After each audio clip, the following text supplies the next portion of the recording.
Welcome to Speed Talk Live, which isn't really live, but is a poorly produced podcast featuring me and my big mouth rattling off, sometimes incoherently, about racing and sometimes featuring what we hope are interesting guests.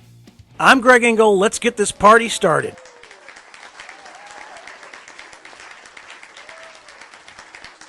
Welcome, everybody, to Speed Talk Live. It's the week after the Daytona 500, this place over my shoulder. And we've got a lot to talk about today. We're going to obviously recap the Daytona 500. We'll talk about Atlanta and some rants, the jet dryer incident at Daytona, and we'll talk about some other things. Let's get started. We finally came through the Daytona 500. It was postponed a day for rain. It was a long, long week. We started on Wednesday, finished on Monday, and I hate to call it a week because I remember the time when Speed Week was actually a Speed Week. We would start on Sunday with qualifying and ARCA racing and some other things, and maybe the sprint. They used to call it the sprint race, and now the Clash. And then we would go through the entire week. We'd have a couple practice sessions, and then we would have we would have practice on Wednesdays, for example. Then we would have the dual qualifying races on Thursday. It's always been on Thursday. That hasn't changed. And then the final practice. We'd have practice on Friday and then a final practice on Saturday, happy hour. We don't have that anymore. So you really can't call it Speed Week like you used to. I kind of miss that. I think there's a lot of hype around that. But, hey, we got shortened schedules now. Instead of being there for an entire week or being at a racetrack for any longer than a couple of days, now everything's compressed. I kind of like that. But I think they should consider maybe moving Speed Week back to a week itself, and we'll qualify on Sunday and then go through the whole week and have more practice sessions, maybe get some testing in, doing some different things. It was a weird kind of thing all week because on Wednesday for qualifying, the Fords owned the front row. Logano won the pole. McDowell was second. And then obviously Thursday nights, Toyotas ruled the dual races. But when it came to when it mattered, Chevys took it all. So before that, we had the dual races, and there was nothing big or scary about that. And then Friday, we did get the truck race in, and there were a lot of people complaining about the truck race.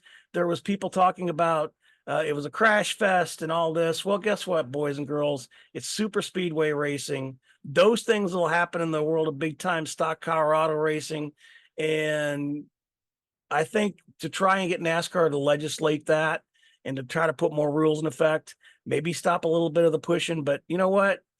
Put them out there, let them race. The teams are going to be self-policing because it's going to cost them a lot of money. And so they're going to tell their drivers, that's not the way we want you to race. But I liked it. It was good racing.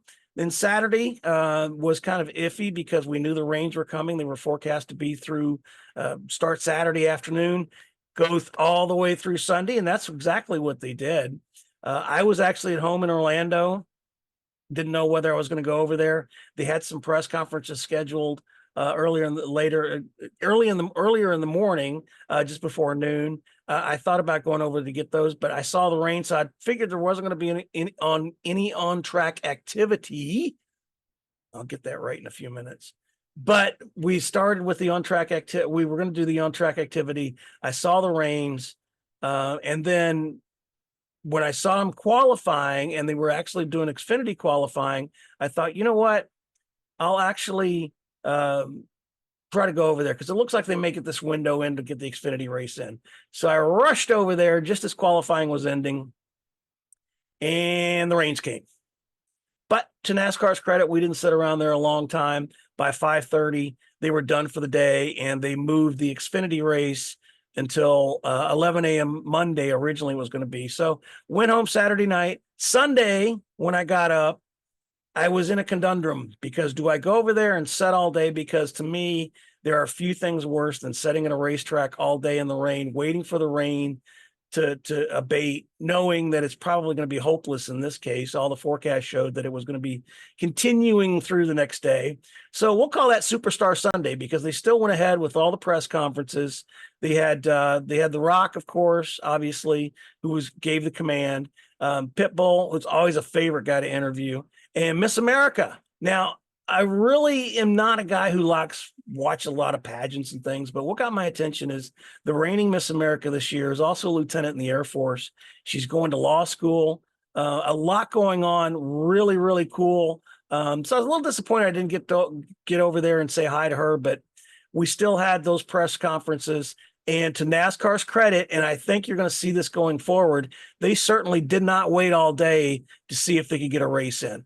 It was called at about 10 o'clock, even before they started doing the celebrity press conferences. So I applaud NASCAR for that.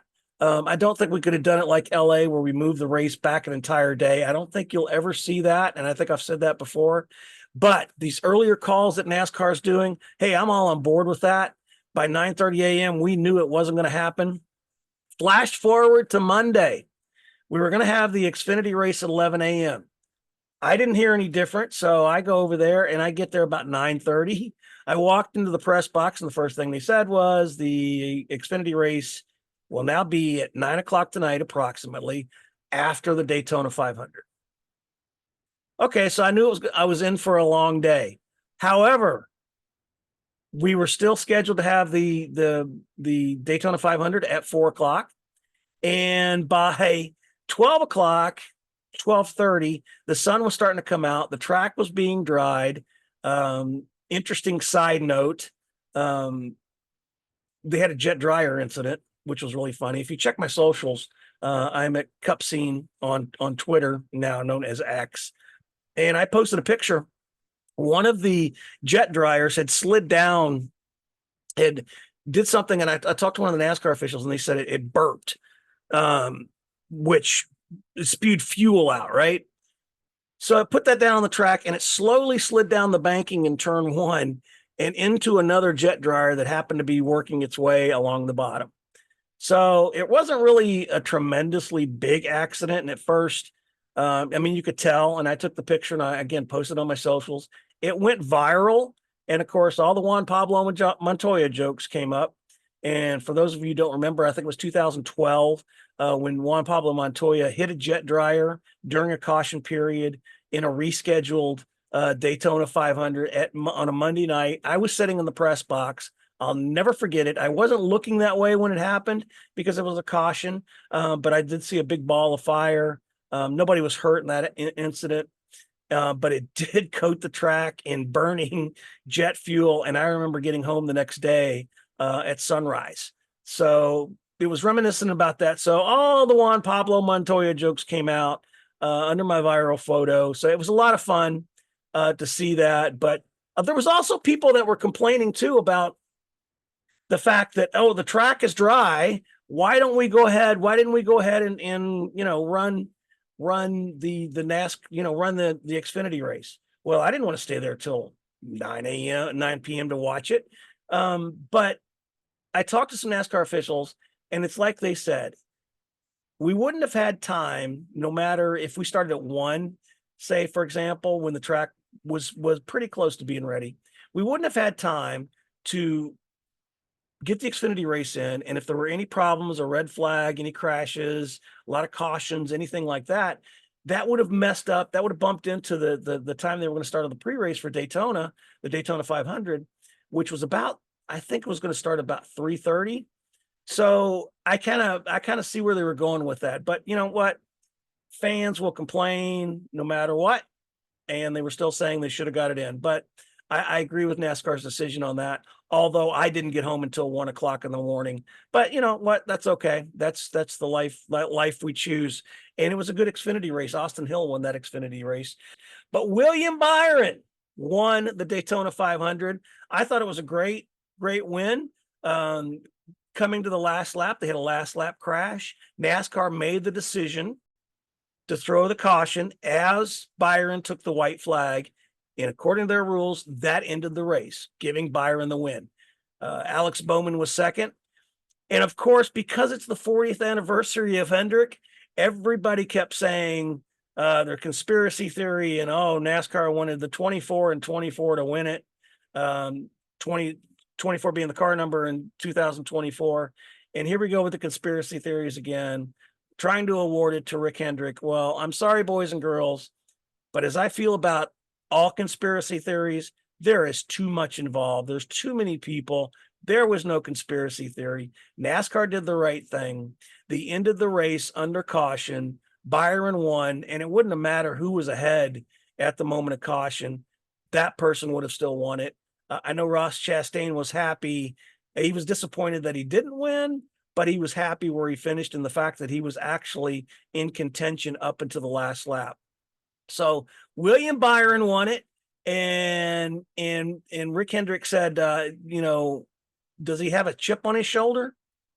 Absolutely. I mean, he won more races than anyone last year, and I think this guy right here helps him with the chip, uh, Rudy. But I like the way he's approaching this year. You know, he's done a lot in the short time he's been in the sport, and so winning the Daytona 500 now that's something that he'll always carry with him. So it's exciting to see and think about the future with he and Rudy together, because he's just done an awesome job everywhere. On that final lap after the caution, William Byron still didn't know that he had won, and he kept asking, did we win it? Did we win it? Well, no one told me. So it was like Rudy was crying on the radio. So I was like, dude, like, I hope he's crying for a good reason. But I mean, I guess he was. He was a ball of emotion there. And so I was still like, did we actually win or not? And then I think Brandon came on the radio and said, that we were first or whatever. So it still hasn't sunk in yet. So I feel like it's just kind of a blur, and I feel like there's just so many things that have to go your way to win a race like this, and it's special. I mean, this is the biggest race, so it's and stuff happens so fast. So it's honestly a chess game that you're just trying to play, and I feel like we were able to come out on top. Speaking of Hendrick's 40th year in NASCAR, he had a kickoff celebration there at Daytona in the days leading up to that. I attended there, and he had a lot of great. He had Jeffrey Bodine was there, and all his current drivers, and they unveiled some special paint schemes. Rick is going to be the Grand Marshal at the Martinsville race coming up here in a couple weeks, and it was just a great time. They also had some for the car guy in me. They had 40th anniversary special Camaros, of which there's only 40 made, and 40 will be offered. Well, 39, because obviously Rick's going to get one. I saw those, so those are sweet. So look for those. Look for stuff coming out in the near future around the 40th anniversary. They're going to have an open house as we get near to the Coke 600 at the campus there. And if you've never been to the campus, it's right across from the Charlotte Motor Speedway. So go see that and enjoy the 40th anniversary of Rick Hendrick Racing.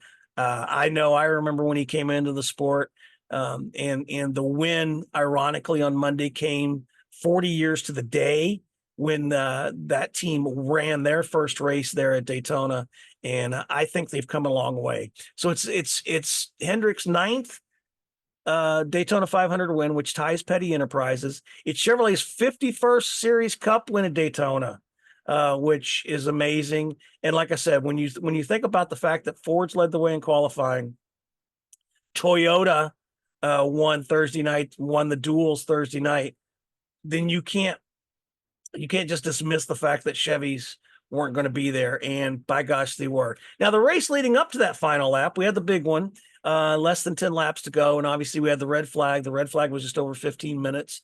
And then we had the chaotic restart, which is the way it should be. The race up to that, I thought, was very, very good.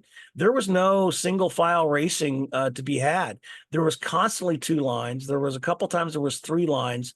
And the racing itself leading up to that point was fantastic. I know Joey Logano was disappointed. He led the most laps and didn't win and was crashed out at the end. Same with Ryan Blaney, who had a hard crash on Thursday night and then a crash again in the Daytona 500 in the big one. So we did have the crashing, and you hate to see that for the teams, but it made for a final chaotic dash. Excuse me, that coming to take the white flag got really crazy. Byron or Bowman made a move and got into Ross Chastain and set off a firestorm. By the way, kudos to The Rock for staying. Pitbull wasn't able to stay, but he said he'll be back next year to do the pre-race entertainment. I like the guy. He's always higher energy, and I've gotten to talk to him in person a couple times. So I really like that. So we'll see him next year for the pre-race. The Rock was there, stayed there Saturday night, and was posting on his social media some videos, riding around Daytona, going to the gym, and riding back to by the speedway. A lot of good earned media out of that, so that was really cool to see. And finally to see Byron win the Daytona 500, that's something cool on your resume. And let's not forget Corey LaJoie, top 5 finish for him. Let me tell you, I think short of winning the entire thing, for somebody like Corey LaJoie and Spire Motorsports, that top 5 finish was definitely a win. Of course, they took his car back to the R&D center this week for inspection, but that was okay, and everything was fine, and it cleared inspection. So now we look forward to Atlanta. But before we get to that... Hey, you little maggot! You make me want to vomit! So let me rant a little bit here, boys and girls. Couple things I want to talk about. First thing is the fact that NASCAR fans, a certain segment, a small segment, still do some whining, and that's okay. I see where you're going, but it seems like to me sometimes NASCAR will do, no matter what NASCAR does, there'll be some people out there that'll complain about it without understanding the facts. And I especially like the ones that say, I haven't watched NASCAR in years, and it's another reason I'm not going to watch NASCAR anymore. Well, then don't watch. That's just as simple as that. Here you are interacting on a social media channel, whether it's Facebook or X or whatever, complaining about you haven't watched NASCAR since Dale Earnhardt Sr. was racing. Well, then don't watch. But obviously you are watching, or you wouldn't be here interacting on social media with it. So I think you're just looking for attention, and most of them. I really believe that. But the biggest thing that I noticed this week, and actually a lot of weeks, are the keyboard races. And you know who I'm talking about. Anytime somebody posts something about Bubba Wallace, whether it's good, whether it's bad, whether it's his finish Monday night, which was 5th place. I know the guy was disappointed because he's in contention to win these super speedway races. Yet here he was again, coming up short.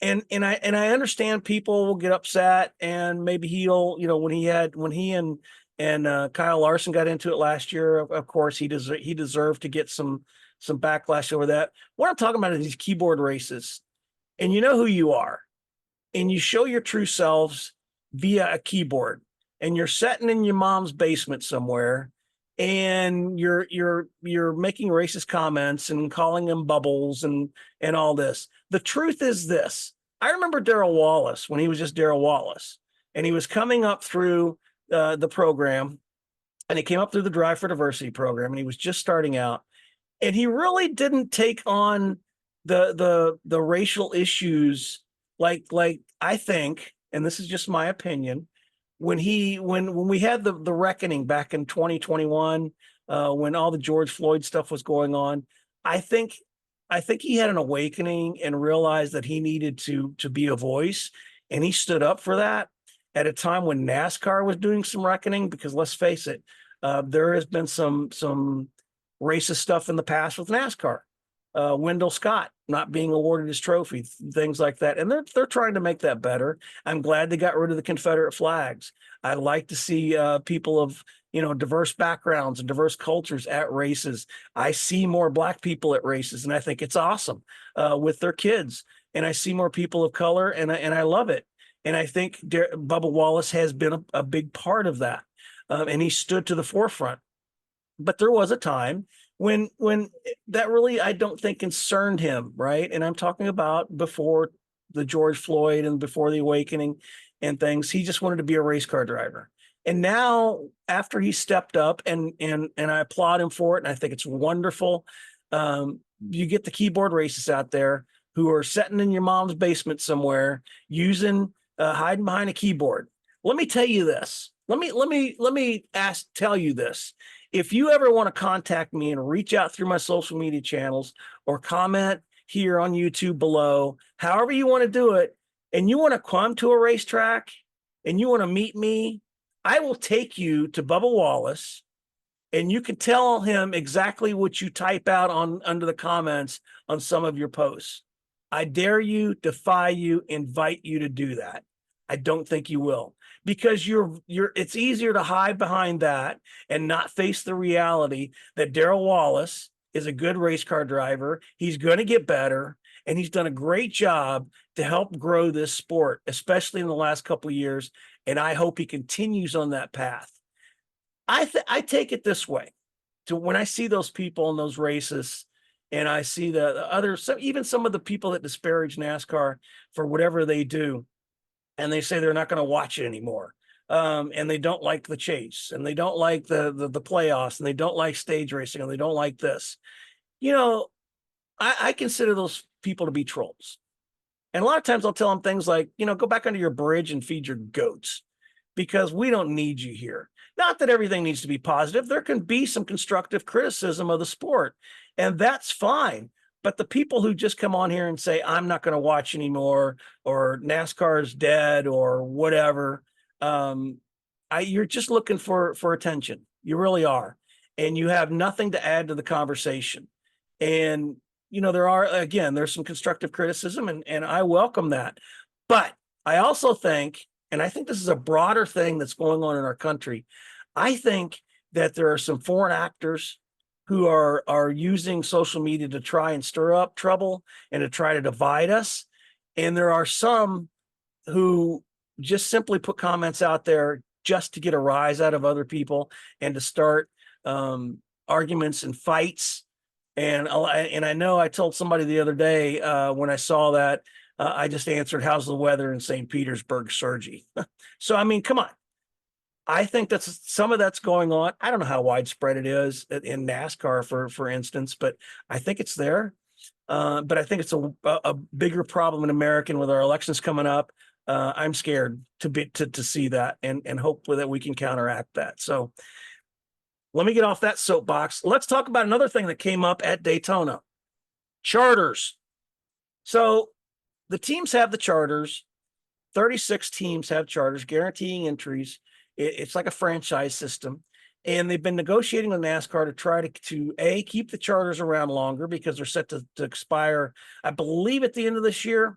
And they're also trying to get a little bit more revenue out of it.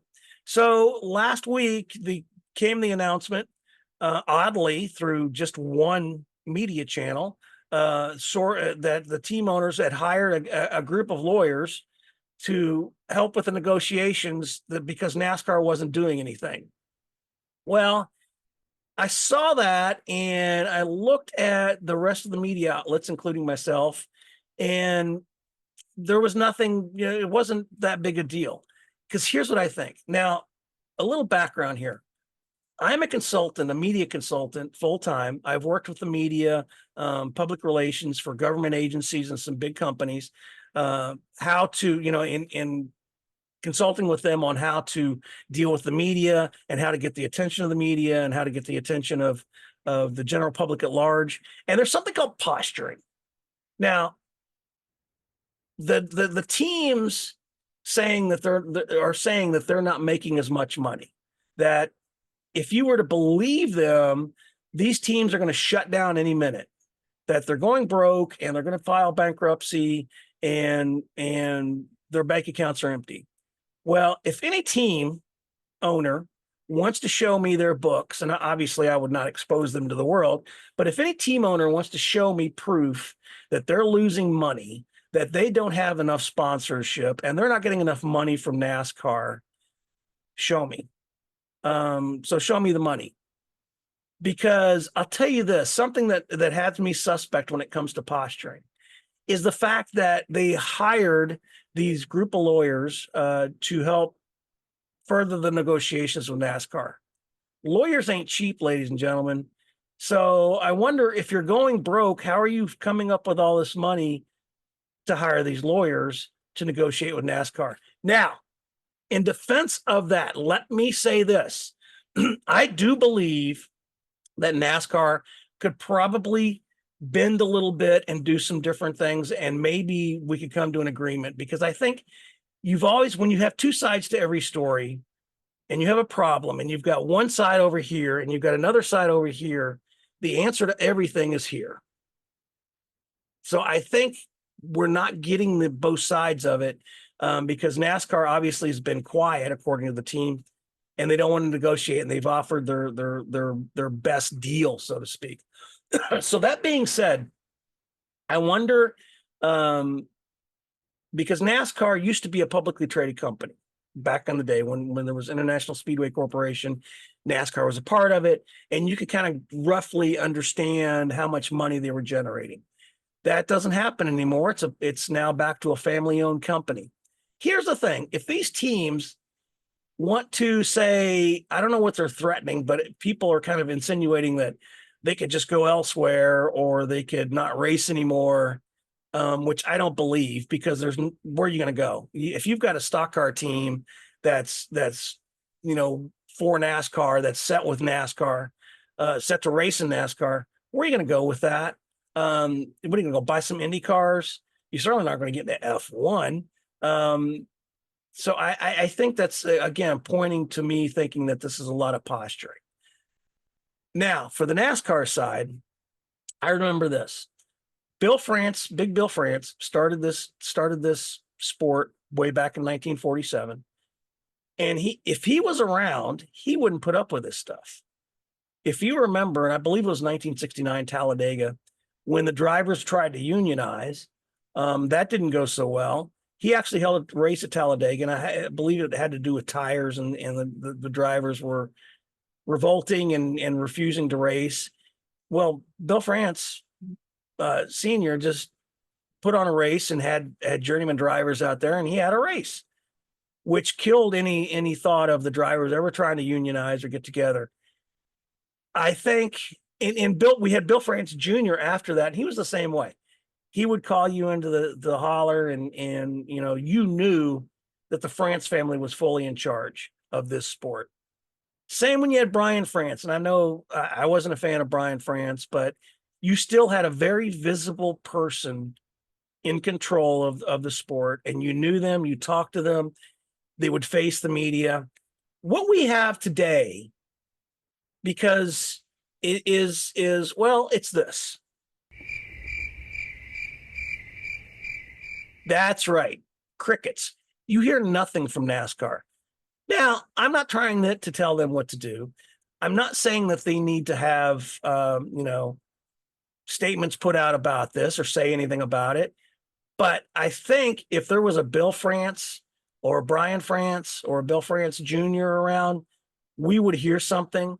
And that's not a dig at Jim France, who is now technically the France patriarch of the family running the sport. But here's the thing.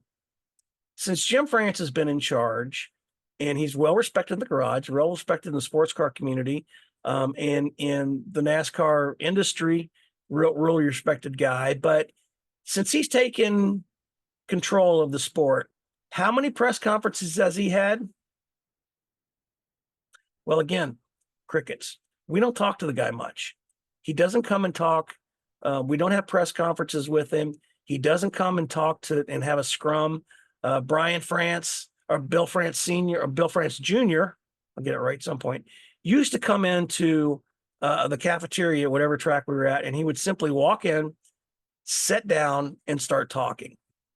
Now, that doesn't mean that Jim France has a personality like his brother. He doesn't.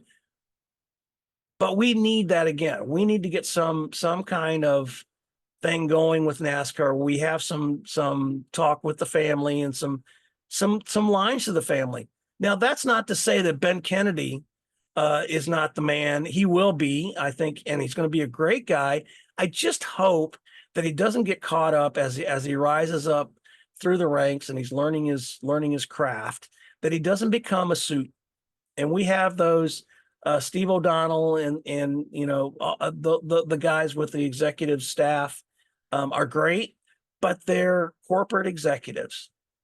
That's what they are. And they do a very good job at corporate speak, and they do a very good job at running the business side of the sport. But we don't have anybody who's willing to talk to anybody in the media beyond, Ben talking to us about, the LA Coliseum. And again, Ben's done some great things. I really have my fingers crossed that he's going to do a great job for us and the sport in the future. He's not there yet. And maybe one day we'll see Jim France step aside, and Ben Kennedy will become that guy who steps up to the plate. So I'm hoping this charter thing, again, I think it's posturing. So for those who are calling, crying that the skies are falling and that, these chartered teams are going to take and go elsewhere, they're not going anywhere. I think NASCAR needs to come up a little bit and do talk to them, and let's come to an agreement. They just signed a huge multi-billion-dollar TV deal, and absolutely the teams need to get a good part of that. But NASCAR is a business; they need to make money as well. So we need to find the compromise, and I would do the same thing to our government. Like we can't get anything through Congress right now, and if it were left up to me, we would take all the congressmen and take all the senators and throw them in a room and lock them in there, throw away the key and feed them pizza and donuts until they came up and came to a compromise, and we started actually moving forward in this country. Same thing needs to happen in NASCAR. We need to go down to the Motel 6 there in Ormond Beach, rent a conference room, put the team owners and NASCAR executives in there, lock the door and throw away the key and throw them some donuts every once in a while to keep them fed till they get this stuff worked out, because it's not helping anybody. It's hurting the sport because it's getting a negative image, and the team owners are trying to use the media to fight their issues, and they don't need to. So I think it's going to be solved soon. I think they'll come to an agreement, or the team owners are going to realize that it's either take what NASCAR has given them or find another way, or just shut up and shut their doors. I don't see that happening. One last little rant here. One of the older drivers who used to race in NASCAR, and I'm not going to mention him by name because he's not here to defend himself, said that NASCAR is being destroyed by parity. Parity being that all the teams have an equal chance of winning the race. And he said it was better when we didn't have such good parity. Now, I'm sure Max Verstappen in Formula One, who won almost all the races last year, will totally agree with that. There's no parity in F1. Last year, Red Bull was winning everything. But I don't want to see that in NASCAR. This move towards the parity and trying to make the level playing field for everybody is great. Corey LaJoie, top 5 of the Daytona 500 with a smaller team. That's a good example. I want to have every team in this sport have a legitimate chance to win at every race every week. There's still some places to push the envelope, but NASCAR is making that envelope smaller and smaller, and we get the parity back. So I don't agree that we need to get rid of parity. I had to kind of scratch my head over that, because I don't want this sport to become like it is in Formula One, where you've got certain teams like Haas F1 who never has a chance of winning a race and are happy to just not finish last. I don't want that in this sport. So parity, yeah, we need to have it. We need to continue to make the level playing field, and still keep a little envelope there so teams can push that edge a little bit. But let's keep the parity in there. So there you go. There's my rants for this week. Let's talk about Atlanta. And another thing that bugs me when people say, well, Daytona is not a real race. It's, now the season really starts. That's bull crap. Guys, that was a race. It awarded points, and we're going to Atlanta. That awards points, and we're into the season. Welcome to the season. So we're going to Atlanta. I like the new configuration of Atlanta. It races like a super speedway. I think it's a fun race. And also, yes, I've checked the weather report. no chance of rain this weekend. So we won't have to worry about that. Oh, my pick for Atlanta, Joey Logano really made a show of it last week. He led the most laps and started from the pole. If he can find that kind of magic there at Atlanta, I think he's got a pretty good shot at winning it. But if not him, then I do see that the Fords should be the one. But you know what? Chevy could surprise us. They could be sandbagging. I don't know. We'll wait and see. So there you go. There you have it. That's my rants for this week. That's my talk about the Daytona 500. Leave a comment. Also, I wanted to tell you this. I am working on some behind the scenes stuff to make this live again, where you can interact, ask questions. I could push a button and have somebody here over here on the side talking, and we can interact. I'll get more about that later, but I do have some ideas.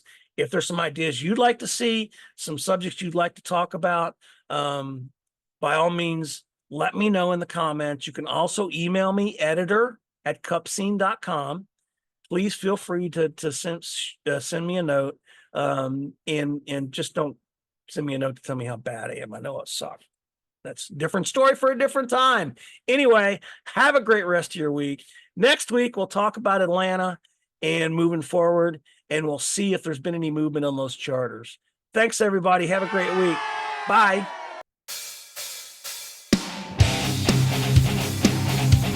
Thanks for listening to Speed Talk Live.